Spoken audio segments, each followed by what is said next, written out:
asks Lindsay where are the kids, and she says that they're in the basement.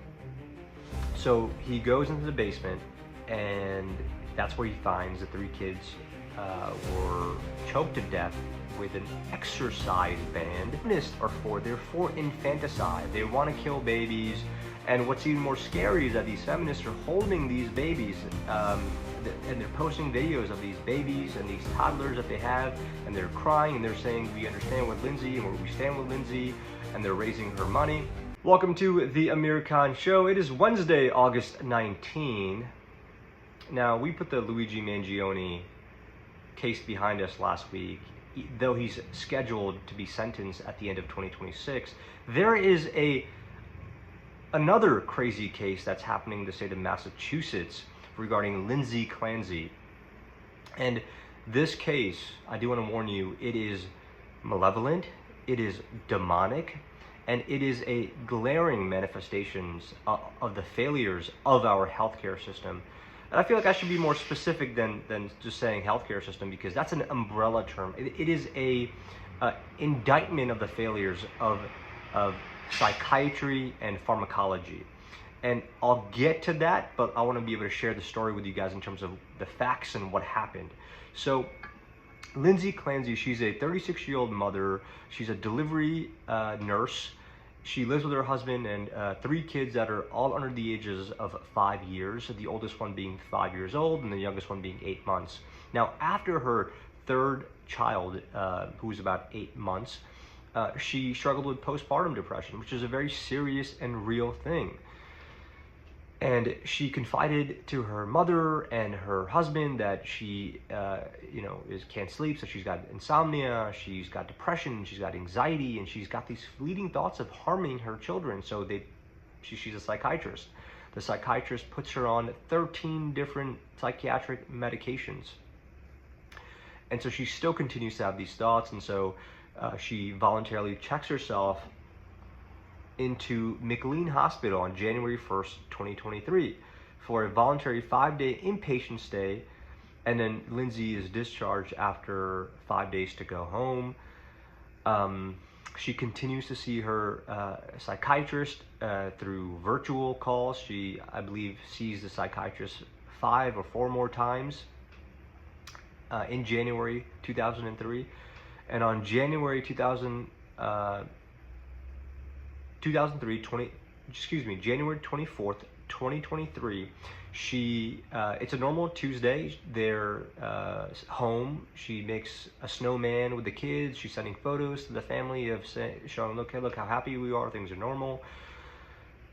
And she sends her husband out to go get pickup and go get some food. And so he goes and picks up food, and she tells him to stop by at a drugstore to pick up laxatives.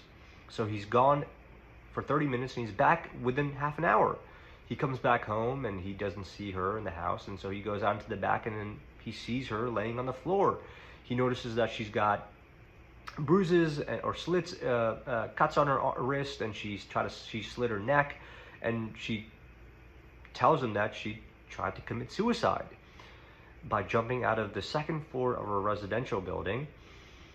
And so he calls 911. He's on the phone with the dispatcher. He tells her what happened. And while he's on the phone with her, he asks Lindsay where are the kids. And she says that they're in the basement. So he goes into the basement, and that's where he finds the three kids were choked to death with an exercise band. All three of the kids, one of the kids, the youngest one, I think, stayed alive for another 2 days, was in intensive care, but then eventually passed afterwards. Now, all of this, what I just said, is all public information. It was all released out into the public in the court hearings that are actively happening, except the last part, the recording of them with the dispatcher. I mean, that was so gruesome that they decided to not release it, because after because he was on the phone when he was on the phone with the 911 dispatcher, the husband was, when he found the kids. So when he told her that she killed the kids, the dispatcher's reaction was, oh shit. Imagine what he had to go through. So all of this is happening, and there's an active trial that's happening, and the information is coming out slowly every day, and it's. I want to be careful with the way I say this, but it's almost causes a divide online between hardcore feminist movement that are saying, "Hey, we stand with Lindsay. We understand what she's going through," and that's because these crazy feminists are they've likely done the same thing. They've likely aborted 19,000 babies. These are the same feminists that are defending Lindsay when they're not understanding the fact that, look, she was on 13 different medications, she had all these other things, and so they're also missing the fact that this case is happening in Massachusetts, where the governor just signed a bill that allows you to have an abortion up until the day of the birth. So what these feminists are for, they're for infanticide. They want to kill babies. And what's even more scary is that these feminists are holding these babies, and they're posting videos of these babies and these toddlers that they have, and they're crying, and they're saying, we understand with Lindsay, and we stand with Lindsay, and they're raising her money,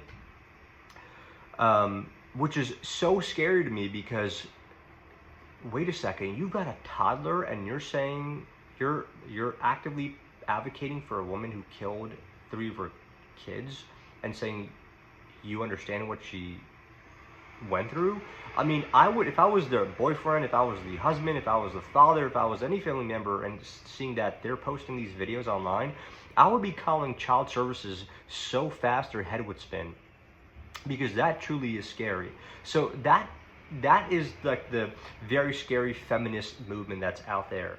And then there are the men who are like, hey, look, she killed 3 babies. 3 innocent babies are dead because of this lady. We want her locked away. And so to that I say, look, she's going to be locked away regardless. She's not walking out free. The only thing her defender, that her defense attorney is saying is, look, we're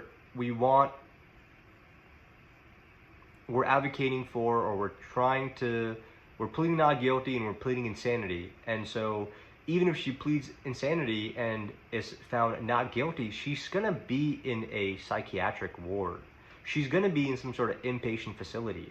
And if she's found guilty, she's going to be incarcerated and be behind bars, is what I'm getting at. Either way, she's going to be away for a long time. It's just a matter of where she goes. Does she go to a facility, an inpatient care, an asylum, or behind bars? That's all it is. Now, the real culprits, the real offenders, I think everybody, or most people are missing this picture, are the big pharma companies. It is the drug pushers. Think about this for a second. You have 1 out of 5 women that are on anxiety medication. You have, we've just normalized taking medication. For any sort of minor pain. So if you've got a headache, if you've got temporary irritation, what you likely will do is go and get over-the-counter medication. You're going to go get painkillers. You're going to go get anti-inflammatory. And if you have some allergies, you're going to go get all these drugs, because we made it so easy. You go to a convenience store, you go to a drugstore, you can get them online nowadays, which is a massive problem, rather than saying, look, rather than letting your body heal naturally in a lot of ways, or exercising, having a healthier diet, drinking a lot of water. Prayer is another one. I think prayer works. Finding solace in God, creating a circle of friends and family members where you guys seek help and help each other out. Rather than that, we've just said, okay, we're just going to, because we don't want to be inconvenienced, we're just going to take medicine for every little thing. I'm not saying that's what's happening in Lindsay's case, but I'm talking about a bigger problem that we have in America. And I say that because I thought about this for a second. I said, wow, God really wanted to punish Lindsay Clancy because, look, she's paralyzed after she jumped out the window. She is wheelchair bound. She's paralyzed from the neck down, so she's not going anywhere. And so God has punished her and said, look, I want you to stay and listen to and sit with what you got to do.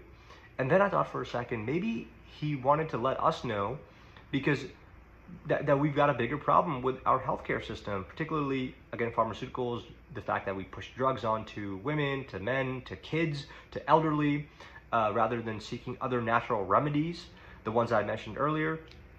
So, you know, because if she would have died, right, if she would have jumped and died and killed herself, this would have been an open and shut case and we would have moved on. But the fact that she's alive and that there's all this support for her, which is, again, drawing some controversies from all different kind of groups, it's letting us know that we have a bigger problem in America, which is, again, just for any sort of inconvenience that we have, we're going to seek medicine rather than, again, the things that I mentioned earlier.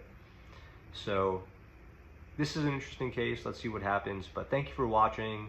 And I think we should definitely help others out that are in need. And I think prayer is one of them, as I mentioned, and try to create circles of support circles. Thank you, everyone.